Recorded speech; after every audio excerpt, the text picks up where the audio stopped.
라이프처치 성도님들, 오늘도 좋은 날입니다. 3월의 첫날입니다. 말씀이 우리의 삶을 바로 세우는 경험을 할 수 있는 우리가 되기를 간절히 소원합니다. 오늘은 3월 1일 에브리데이 라이프 빌립보서 1장 19절에서 21절까지의 말씀입니다.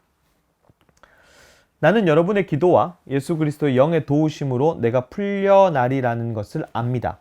나의 간절한 기대와 희망은 내가 아무 일에도 부끄러움을 당하지 않고 온전히 담대해져서 살든지 죽든지 전과 같이 지금도 내 몸에서 그리스도께서 존귀함을 받으시리라는 것입니다. 나에게는 사는 것이 그리스도이시니 죽는 것도 유익합니다. 바울은 이제 자신의 상황에 대한 자전적 진술을 이어가는데요. 먼저 1장 19절입니다. 나는 여러분의 기도와 예수 그리스도의 영의 도우심으로 내가 풀려나리라는 것을 압니다.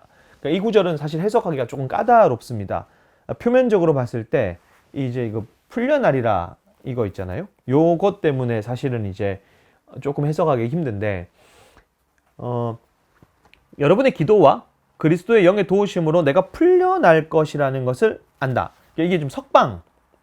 표면적으로 봤을 때는 이제 문자적으로는 석방을 염두하는 것으로 보이는데, 그러니까 기존의 성경은 이것을 이제 구원이라고 또 이제 표현하고 있는 것들도 있어서, 원 단어, 그러니까 원어가 단순한 석방인지, 그러니까 종말론적, 그러니까 최종적인 구원인지는 논의가 꽤 복잡하게 이루어져 왔고요. 실상 이 둘 중에 하나의 해석을 선택하는 것이 쉽지는 않습니다. 실제 이제 바울은 자신이 여러 번 갇혀있던 상황에서 석방을 기대하지 않는 투로 서신을 쓴 적도 있는데, 그렇다고 해서 반대로 자유의 몸이 되어서 복음을 자유롭게 전하고자 하는 마음이 없었던 것도 당연히 아닐 거니까, 사실상 바울이 표현한 이 단어가 단순한 석방이냐, 그럼에도 불구하고 이런 악 가운데서 최종적으로 나를 구원해 주실 것인가 라고 하는 해석은 좀 고민을 해야 되는데, 그 둘 중에 해석 중에 하나를 선택하기가 사실 쉽진 않고, 그 논의를 하려면 굉장히 많은 이야기를 해야 돼서, 그것보다는 오늘 에브리데이 라이프에서는 그것보다 조금 더 넓게 이 말을 하고 있는 바울의 태도에 대해서 좀 한번 우리가 이해를 해보면 좋을 것 같아요.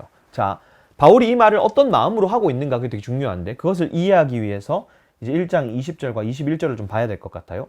자, 나의 간절한 기대와 희망은 내가 아무 일에도 부끄러움을 당하지 않고 온전히 담대해져서 살든지 죽든지 전과 같이 지금도 내 몸에서 그리스도께서 존귀함을 받으시리라는 것입니다. 나에게는 사는 것이 그리스도이시니 죽는 것도 유익합니다. 라고 이야기를 하는데, 이 구절을 전하는 바울의 태도는 바울이 무엇을 가장 중요하게 그리고 주되게 언급하고 있는가를 살펴보면 되는 거죠.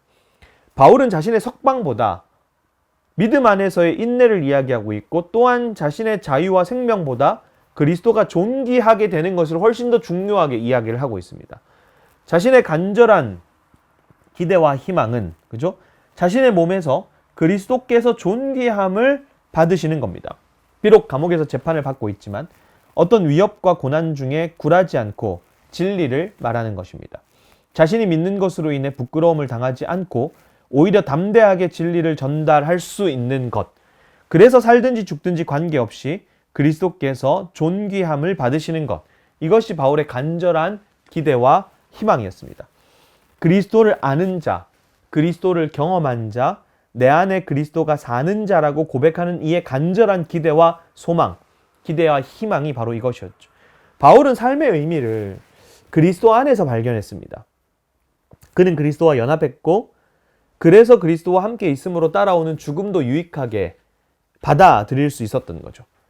우리는 무엇을 우리의 간절한 기대와 소망으로 품고 살아가고 있는지 한번 돌아볼 필요가 있을 것 같습니다. 적어도 복음이 나에게 얼마나 가치가 있는 것인지 다시 한번 생각해 보면 좋겠습니다. 오늘 삶의 동력, 오늘 내가 살아가는 그 삶의 동력, 그리고 내가 가장 추구하는 가치가 무엇인지, 우리는 이것을 복음이라고 자신 있게 이야기할 수 있을지 참 어렵죠. 우리의 간절한 기대와 희망을 품게 하는 것이 너무나 많은 시대잖아요. 그래서 우리는 다시 19절을 한번 주목해 보는 겁니다. 나는 여러분의 기도와 예수 그리스도의 영의 도우심으로 내가 풀려나리라는 것을 압니다. 그죠? 자, 풀려나리라. 이게 이제 석방이든 구원이든 바울이 어떤 태도로 이 이야기를 했는지는 우리가 이야기를 했으니까, 결국에는 20절과 21절을 이어가면서 이야기했던 그 바울의 삶, 그것을 가능하게 했던 것이 바로 기도와 예수 그리스도의 영, 그러니까 성령이죠. 성령의 도우심이라고 하는 겁니다. 이게 굉장히 중요하죠. 우리가 아무리 노력해본들 우리의 의지로는 바울이 말한 간절한 기대와 희망, 그 기대와 소망대로 살 수가 없습니다. 이것은 바울 역시 마찬가지죠. 신앙은 고행으로 성숙하는 게 아니잖아요. 고행, 금욕, 물론 이것이 우리의 성숙에 아무런 도움이 되지 않는 것은 아닙니다. 하지만 궁극적 성숙은 우리의 의지와 노력이 아닌 기도를 통한 성령의 도우심이죠. 라이프처치 성도님들, 성령을 의지해서 기도하기를 멈추지 마시고, 또한 우리 성도들을 위해서 서로가 서로를 위해 기도하는 일을 멈추지 마시고요. 그래서 우리가 하나의 공동체로 함께 성장하고 성숙해 나가기를 원합니다. 라이프처치의 간절한 기대와 소망, 우리의 흥망성쇠가 아니라 오직 그리스도가 존귀하게 되는 것이라고 고백할 수 있는, 그죠? 성숙함이 우리 가운데 있기를 간절히 소망합니다. 기도하겠습니다. 하나님, 우리의 간절한 기대와 소망이 무엇인지를 생각해 봅니다.